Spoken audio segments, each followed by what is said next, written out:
Alright, I have a 89 GL wagon automatic 1.8 liter standard engine. Last night I first changed the oil, and then checked the timing, tuned it up a bit, got it running pretty good, cleaned contacts on the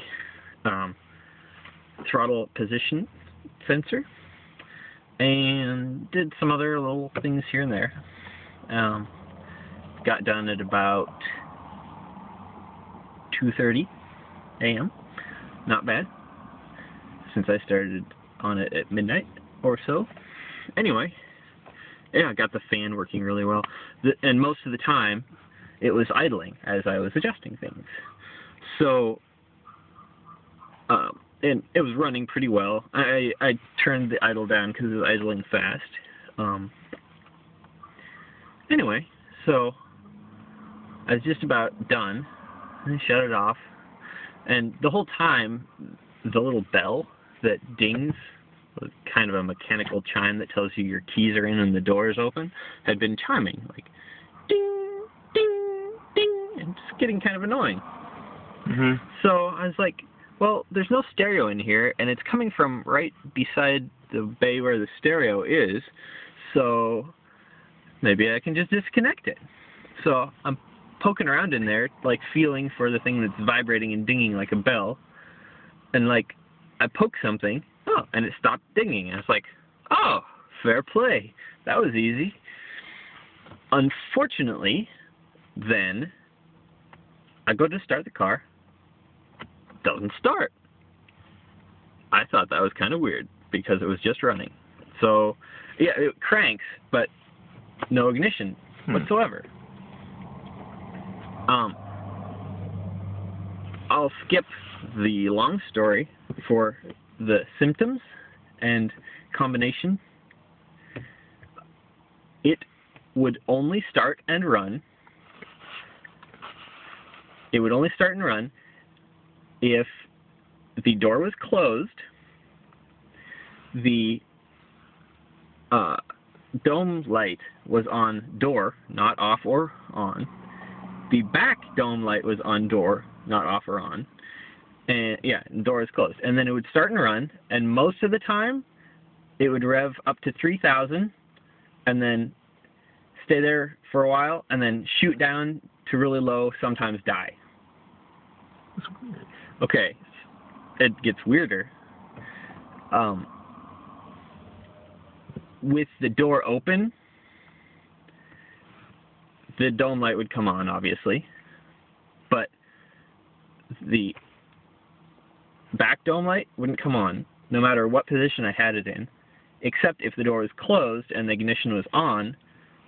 When the dome light turned off, the back dome light glowed dimly, very dimly, like dull red. Also, if I took the bulb out of the front dome light, it would not run. If I poked the bulb, it would die. The car would die if you poked the bulb. Yeah. The only way I could get it to idle normally while it was in this strange mode was by removing the idle air control solenoid plug, and then it idled pretty normally and ran okay, but still only if the door was closed. Also, I could hear a couple clickings, like relays from underneath the dash. Other symptoms were the clock would dim when it was able to run. So when you close the door, the clock would dim and kept going to random times. Let's see, what else? Oh, the hazards wouldn't work, but the turn signals would.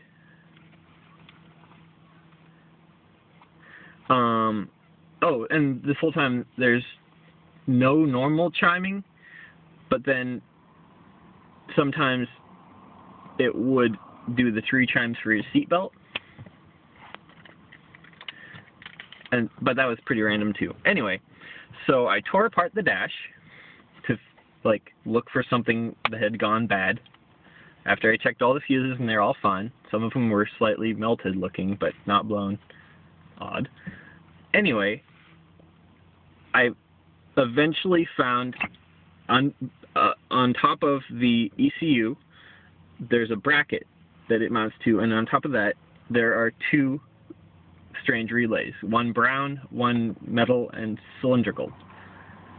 The metal cylindrical one appeared to be the fuel pump prime solenoid. So when you turn the car, it clicks and the fuel pump goes.